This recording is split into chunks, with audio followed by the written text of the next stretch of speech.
오늘 아침 하나님 말씀은 창세기 18장 16절에서 33절까지 말씀입니다.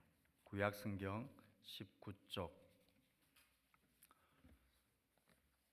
창세기 18장 16절에서 33절입니다. 한 절씩 교독하겠습니다. 그 사람들이 거기서 일어나서 소돔으로 향하고 아브라함은 그들을 전송하러 함께 나가니라. 여호와께서 이르시되 내가 하려는 것을 아브라함에게 숨기겠느냐? 아브라함은 강대한 나라가 되고 천한 만민은 그로 말미암아 복을 받게 될 것이 아니냐?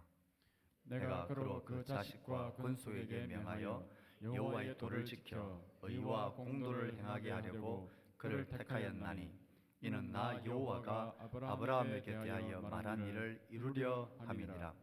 여호와께서 또 이르시되 소돔과 고모라에 대한 부르짖음이 크고 그 죄악이 심히 무거우니 내가 이제 내려가서 그 모든 행한 것이 과연 내게 들린 부르짖음과 같은지 그렇지 않은지 내가 보고 알려 하노라.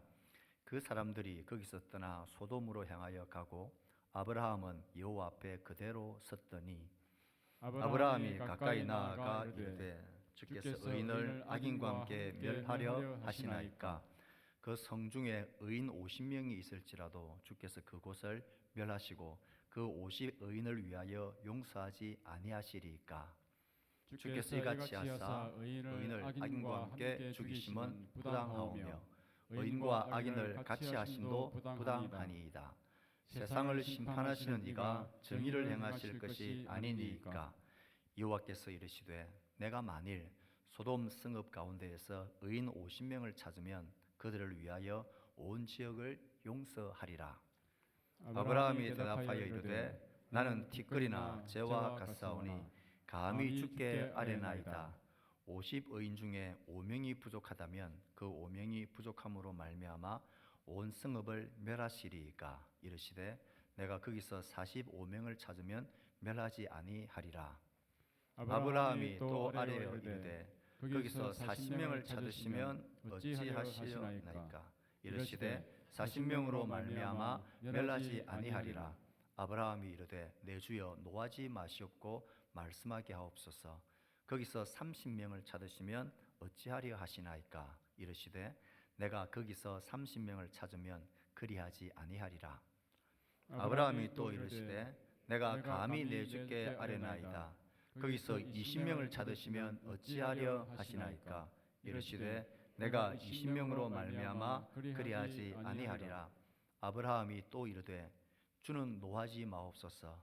내가 이번만 더 아뢰리이다. 거기서 10명을 찾으시면 어찌하려 하시나이까? 이르시되 내가 10명으로 말미암아 멸하지 아니하리라.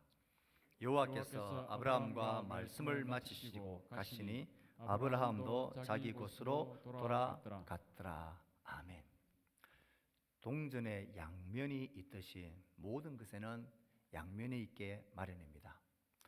자동차가 얼마나 편리하고 유익하고 좋습니까? 하지만 그 이면엔 그 자동차 사고로 인해서 죽는 사람들, 평생의 장애를 가지는 이 어려움을 겪기도 합니다. 돈, 명예 얼마나 좋고 유익합니까? 하지만 그 이면엔 이것 때문에 얼마나 많은 고통과 비참과 갈등을 겪게 되고 살인하게 되고 싸우게 되는지 모릅니다. 자연도 이런 두 얼굴을 가집니다. 하늘이 언제나 푸르고 맑고 쾌청한 것만은 아닙니다. 어떨 때는 먹구름과 천둥 번개와 세찬 바람이 내려치기도 합니다. 잔잔한 호수도 마찬가지죠. 맑고 잔잔하기도 하지만 폭풍이 몰아쳐 배를 삼키기도 합니다. 사람도 그렇습니다. 늘 웃는 모습이지만 그 얼굴엔 분노와 고통이 있기도 합니다. 늘 웃음만 있는 것이 아니라 때로는 그 얼굴에서 눈물과 쓰라린 신음이 터져 나오게 되기도 합니다. 부모들도 그렇습니다. 자녀들 향하여 늘 따뜻하고 인자하기만 대하는 부모는 세상에 없습니다. 그들 앞에 때로는 진노하고 징계의 채찍을 들어야 될 때도 있습니다. 하나님은 어떨까요? 하나님도 두 얼굴을 가지고 계십니다. 복을, 구원을, 생명을 말씀하시는 하나님이지만 동시에 그 하나님은 죄와 악에 대하여 심판과 징계와 멸망을 선포하시고 행하시는 하나님이십니다. 우리는 지금 아브라함의 생애를 쫓아가고 있습니다. 우리가 읽은 이 본문이 있는 창세기 18장은 그 내용들이 교차적인 대조를 이루고 있습니다.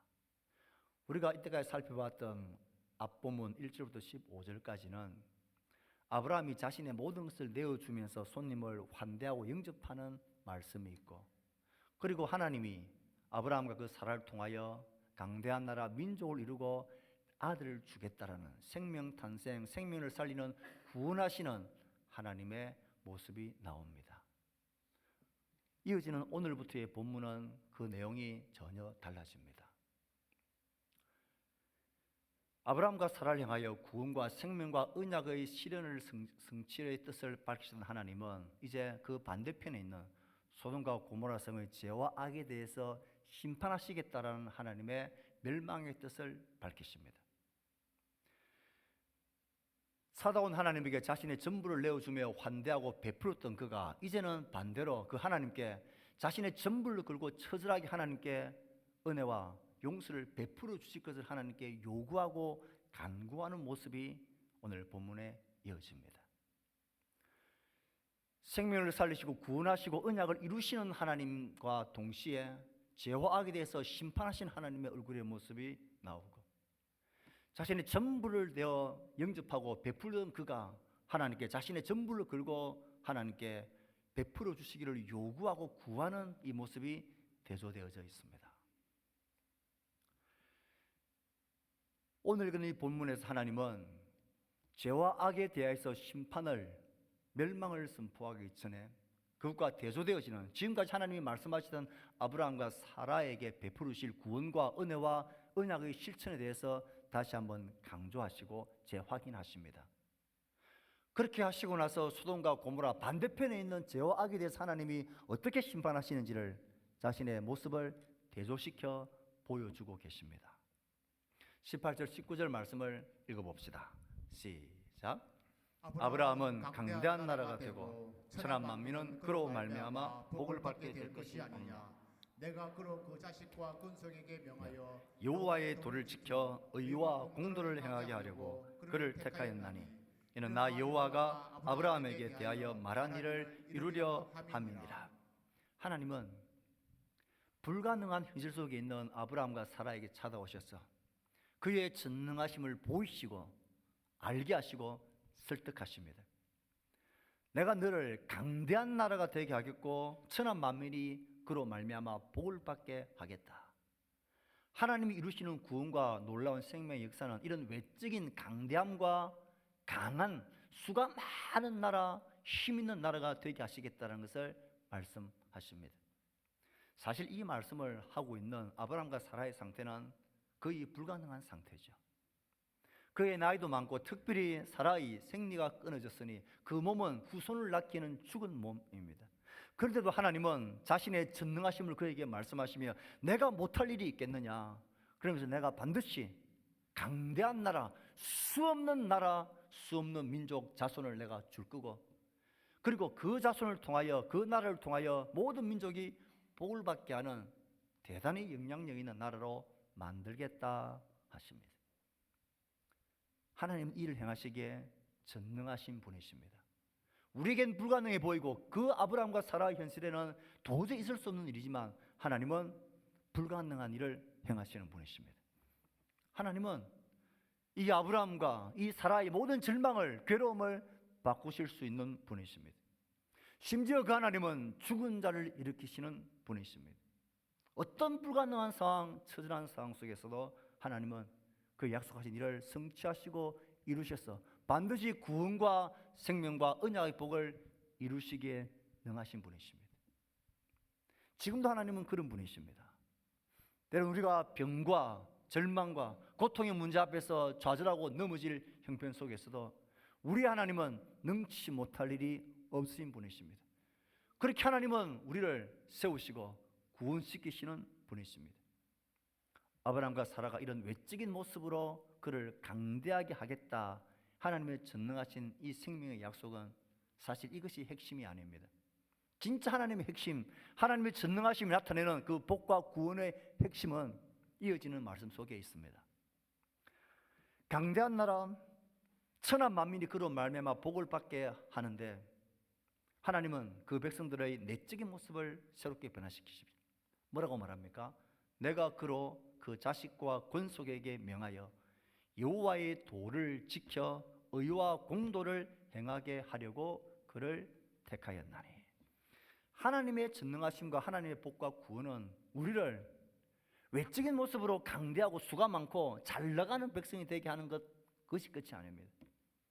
다른 사람들 위에 영향력을 끼치는 그런 힘 있는 자리에 이 백성들을 세우는 게 하나님의 행하심의 뜻의 구원의 최종적인 중요한 목적이 아닙니다.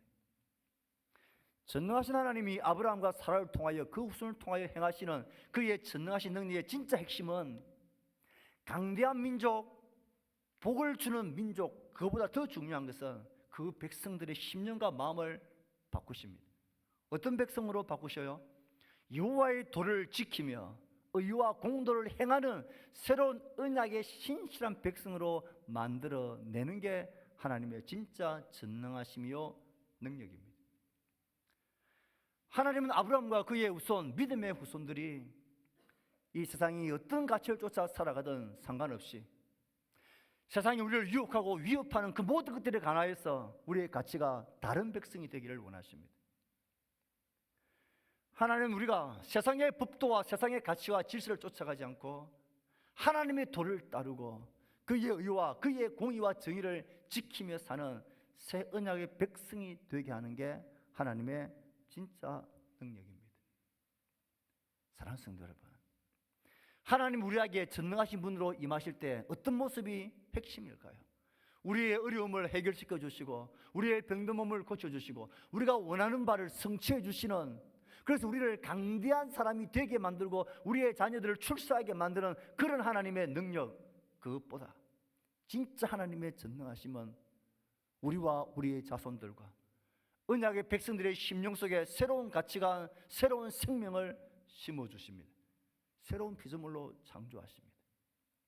하나님의 말씀을 따르는 자로 하나님 원하시는 의와 그 공의로운 삶을 위해서 이 세상의 유혹과 위험을 두려워하지 않는, 그렇게 살다가 죽어도 좋겠다라는 하나님의 선한 백성으로 우리를 변화시키고 우리를 새롭게 창조하시는 이 능력입니다. 세상의 가치를 전련하고 세상의 모든 사람들이 죽고 못 사는 그것에 내 생애의 가치를 두기를 거부하고 그런 것들 우리를 위협하는 세상 속에서 그 가치를 다르게 두는 그런 새로운 백성으로 우리를 만드시는 게 하나님의 능력입니다. 철저하게 자기중심적이고 세상적이고 물질적이고 현세적인 이런 자리에서 우리를 전혀 새로운 백성, 새로운 가치, 새로운 질서, 새로운 존재로 만들어내는 것, 이게 진짜 하나님의 능력입니다.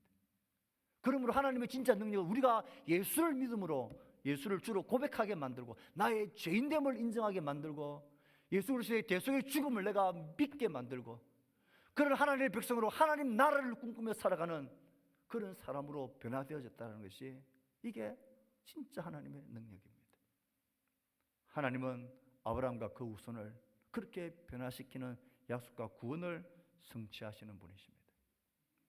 이 사실이 중요한 것은 이제 하나님의 얼굴이 급변하여서 소돔과 고모라 성을 향한 진노와 멸망을 선포하시는 하나님을 볼 때에 이 사실이 너무 중요합니다. 왜냐하면 이 소돔과 고모라 성이 멸망당하고 심판을 당한 이유가 그들의 성읍이 너무 크고 너무 작거나 그들이 부하고 가난하거나 그들이 잘나고 못난 것, 그것에 달려있는 게 아니라 그들이 하나님의 말씀을 버리고 하나님의 의와 공도를 쓰레기같이 버려버린 그 죄악들이 그들을 멸망당하게 만드는 이유이기 때문에 그렇습니다.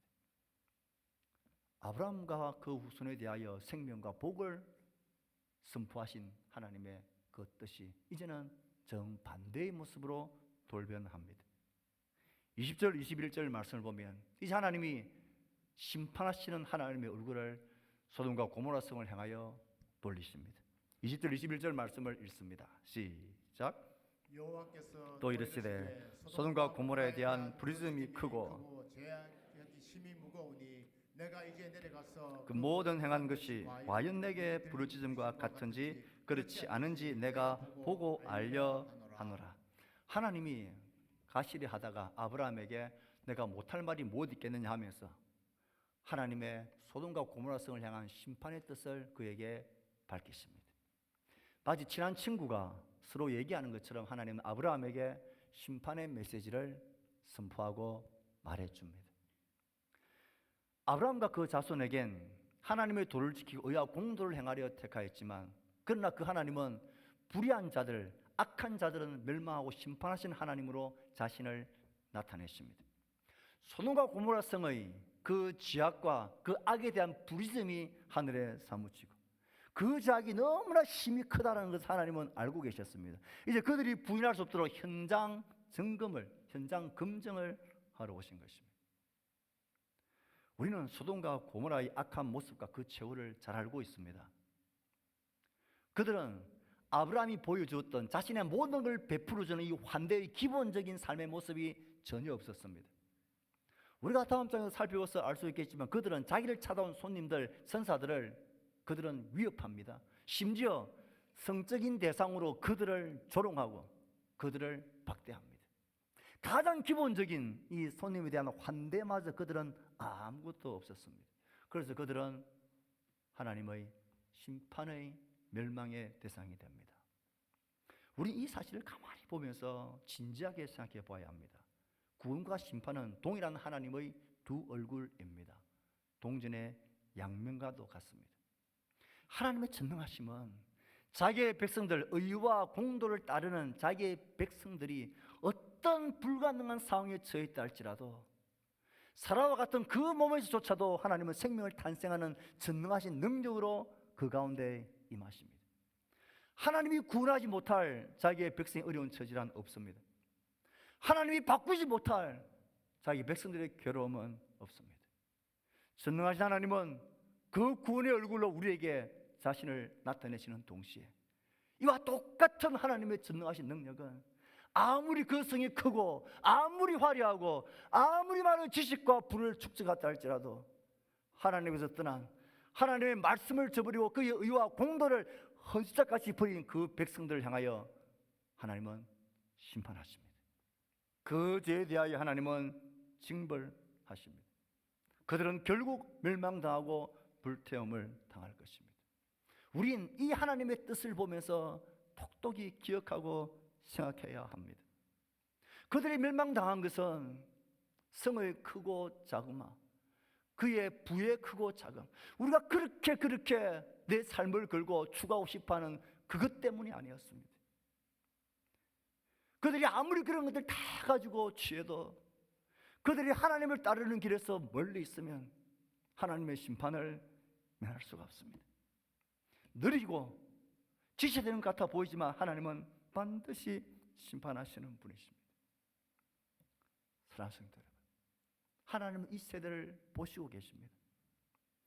우리 세대를 알고 계십니다. 얼마나 많은 사람들이 자기중심적으로 돈과 정욕의 자랑을 따라 살아가는지 하나님은 알고 계십니다. 그런데 왜 하나님이 심판하지 않는 거죠? 아닙니다. 하나님이 몰라서 그런 것이 아닙니다. 하나님이 지금도 기다리고 계십니다. 이 소돔과 고모라 성에 부르짖음이 가득 찰 때까지 그들의 죄가 더 이상 하나님에게서 더 이상 가능성이 없는 중한 그 죄가 찰 때까지 기다리시는 것입니다. 그것을 모르고 이 세상에 똑같은 가치와 똑같은 질서를 쫓아서 그렇게 살아간다면 하나님의 심판의 그 멸망 앞에 아무도 안전하지 못할 것입니다. 하나님은 우리를 구원하시는 분이신 동시에 죄와 악에 대하여서 지금도 하나님은 심판하시는 분이십니다.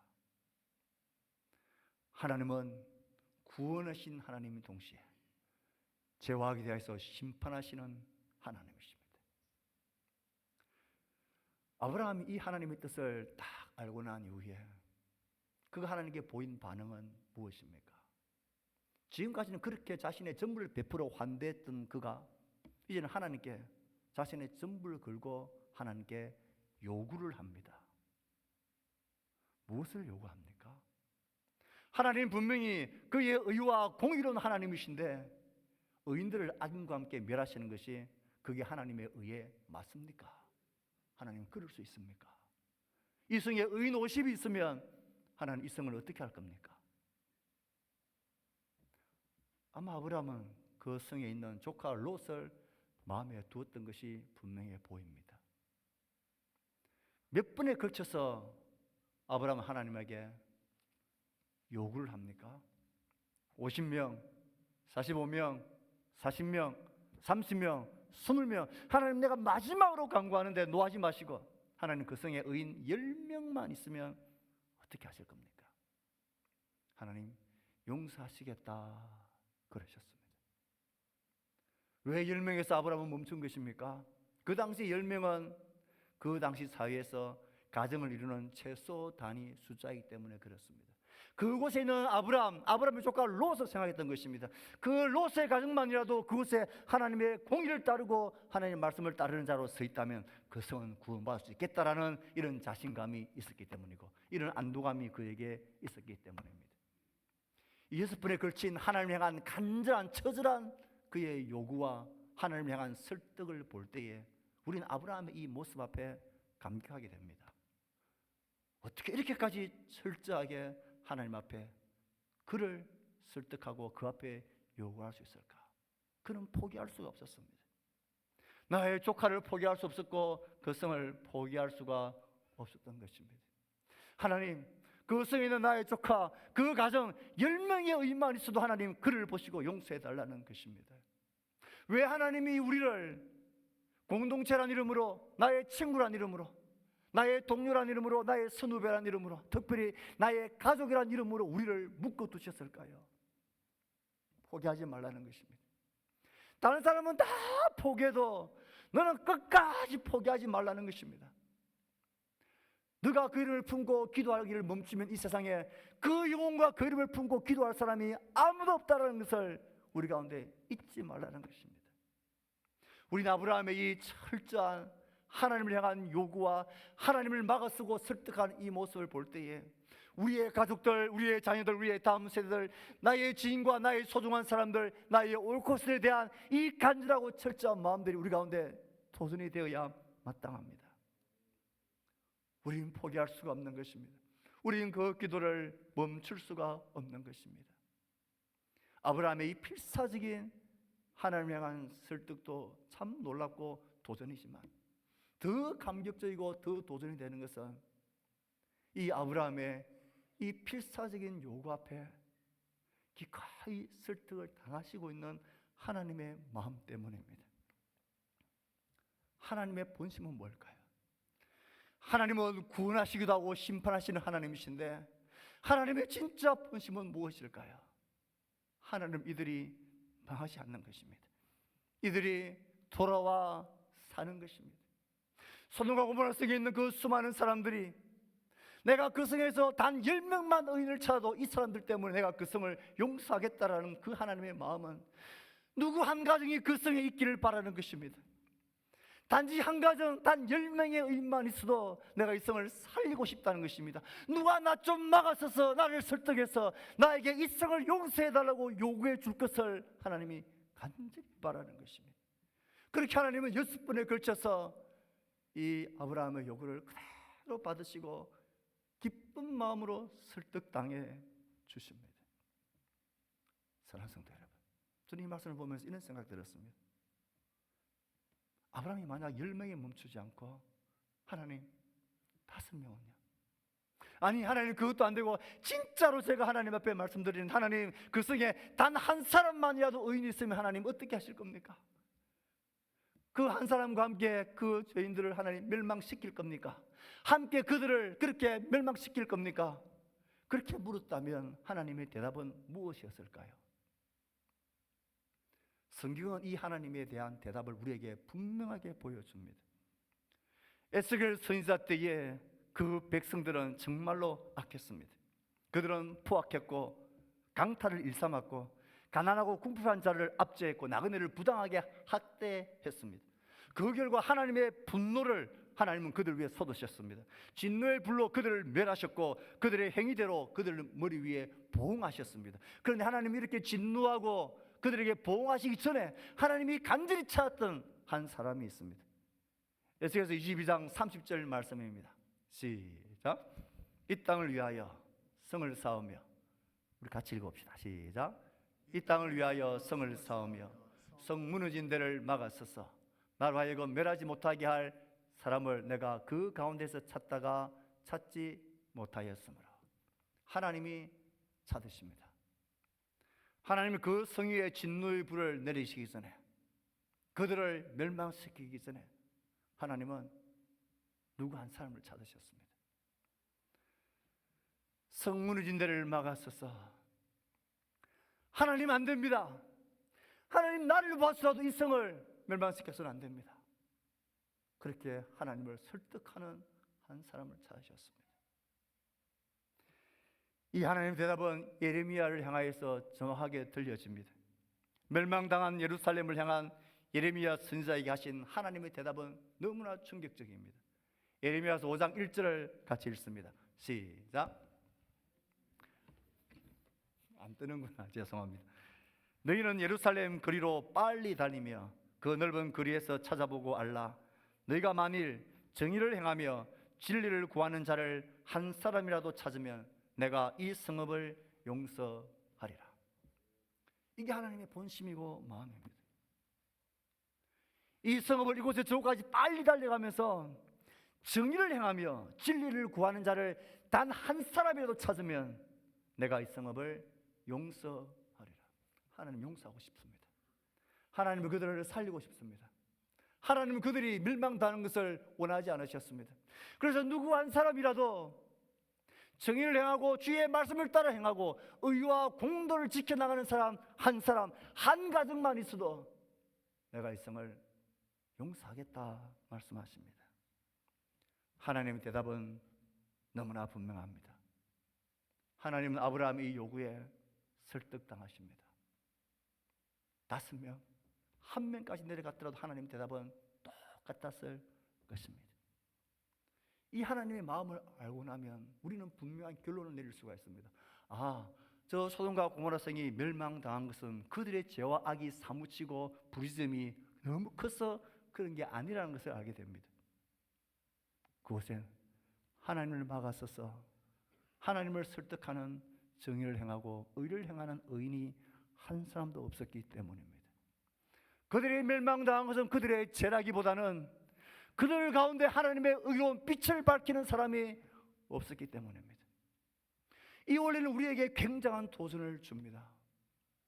우리 이 세상이 어둡고 이 세상이 절망 가운데 있고 죄와 악으로 이 세상을 향한 우리의 아픈 마음과 그리고 직시하고 질투하고 우리가 멸시하고 징계하고 비난하는 마음이 있기 전에 우리는 이 세상에서 이 세상을 살리고 이 세상을 구원하는 하나의 빛으로 의로운 한 사람으로 얼마든지 우리가 설 수 있습니다. 이 세상이 악해서 망하는 게 아닙니다. 이 세상에 하나님 찾으시는 의로운 사람이 없으면 망하는 것입니다. 비바람이 몰아치는 깜깜한 밤에 여러 배들이 암초에 부딪혀서 좌초하는 것, 그건 무엇 때문입니까? 깜깜한 어둠 때문일까요? 몰아치는 바람 때문일까요? 아닙니다. 그 자리에서 빛을 밝히고 있어야 될 등대에 불빛이 꺼졌기 때문입니다. 등대에 불빛만 켜져 있으면 그 바람과 깜깜한 흑암 속에서 배는 길을 잃지 않습니다. 하나님이 우리를 그렇게 부르셨습니다. 너는 이 세상의 소금이다, 빛이다 말씀하셨습니다. 우리가 이 세상을 섬기는 최고의 길, 그것은 이 세상의 소금과 빛으로 존재하는 것입니다. 이 짠맛을 잃지 않는 것입니다. 우리 속에 있는 진리의 밝은 빛을 따라가는 것을 잃지 않는 것입니다. 내 속에 있는 이 짠맛과 이 빛을 잃지 않고 우리가 간직하고만 있다면 그 깜깜한 어두움 속에 죽어가는 자들이 등대의 빛을 보듯이 길을 보게 될 거고 알게 될 것입니다. 하나님은 그렇게 우리를 등잔 위에 있는 등불로, 저 산 위에 있는 마을로 우리를 부르셨습니다. 그래서 너희들 소금이고 빛이 되라고 우리에게 말씀하십니다. 우리가 진짜 싸워야 할 싸움은 이 세상에 어려운 정부를 만드는 것이나 어려운 정치가를 배출하는 것이나 우리 교회가 이 세상을 새롭게 하는 길은 우리 교회가 더 커지고 더 부해지고 능력 있는 교회가 되는 게 아니라 우리 모두가 하나님께로 그의 말씀으로 돌아갈 때입니다. 우리가 하나님이 원하시는 그 말씀의 도를 쫓아가고 그 의와 정의를 내 삶의 현장에서 포기하지 않고 행하는 길입니다. 그걸로 인해서 오는 여러 가지 핍박 속에서 나의 이 짠맛을 포기하지 않는 것입니다. 그들이 이 빛을 짓밟고 이 빛을 멸시하고 조롱해도 따돌려도 이 빛을 내 스스로가 끄지 않는 것입니다. 그렇게 짠맛과 이 밝음의 빛을 우리가 간직하고 지켜내게만 한다면 하나님은 그 빛을 보시고 그 의를 보시고 이 땅을 살리신다 말씀하십니다. 주께로 돌아가는 것이 이 땅을 살리는 길입니다. 교회가 일어나 주께로 다시 주의 말씀으로 돌아가는 것이 우리의 가정을 살리는 길입니다. 나의 자녀들과 다음 세대를 살리는 길은 더 많은 교육과 더 많은 재물을 남겨주는 게 아닙니다. 하나님이 우리의 자녀와 우리의 다음 세대를 바라보면서 그곳에서 하나님 앞에 의를 지키고 그 말씀을 따라 살려고 그 빛을 끄트리지 않고 하나님의 백성으로 살려고 몸부림치는 부모가 되는 길입니다. 주의 말씀 앞에 벌벌 뜨며 주의 말씀 앞으로 돌아가는 그 백성들, 그 부모가 될 때에 그 가정은 삽니다. 그 자녀들의 삶은 살아갑니다. 우리는 오해하지 말아야 합니다. 더 많은 재산으로, 더 많은 지원으로 그들의 삶을 밝혀줄 것이라는 착각을 버리셔야 합니다. 진리의 빛, 말씀의 빛 아래 우리가 거해야만 하나님은 그 빛 아래서 우리의 가정과 우리의 자녀들과 우리의 다음 세대와 이 공동체와 이 나라를 살립니다. 우리가 하나님의 사람 백성이 되는 것, 말씀의 백성이 되는 것이야말로 이 땅을 숨기는 최고의 사명이자 최고의 헌신이고 최고의 사랑입니다. 사랑하는 성도 여러분, 하나님의 선한 백성이 되어야만 우리는 선한 이웃이 될 수가 있습니다.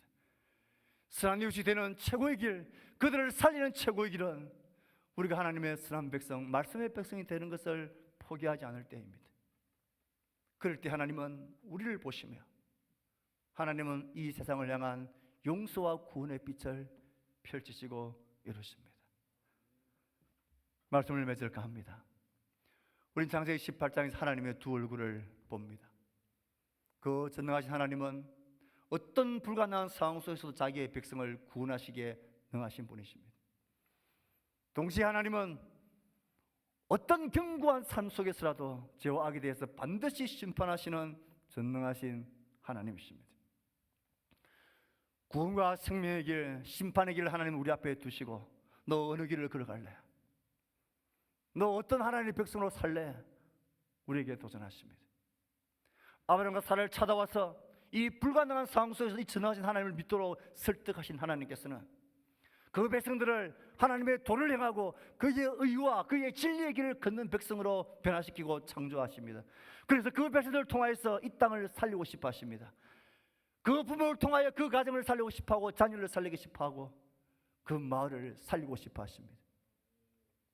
어린이날이 지나고 어버이날이 지나가고 있는 이때에 우리 어떤 부모가 되어야 할까요?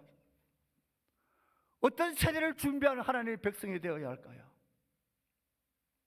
주께로 돌아갑시다. 다시 그 말씀 앞으로 돌아갑시다. 다시 일어나 우리를 살리실 하나님에게로 돌아갑시다. 우리를 보시고 하나님이 이 땅을 불쌍히 여겨주시도록, 우리를 보시고 하나님 우리의 자녀들을 불쌍히 여겨주시기를, 구원해 주시고 찾아주시기를, 하나님 앞에 손을 벌리고 막아서는 하나님을 설득하는 부모들이 되십시오. 그런 성도가 되어 이 땅을 살리는 하나님의 백성으로 사는 우리 모두가 되기를 주의 말씀으로 축복합니다. 오늘 주신 말씀을 생각하며 우리 반응하고 헌신하고 결심하는 기도를 각자의 목소리로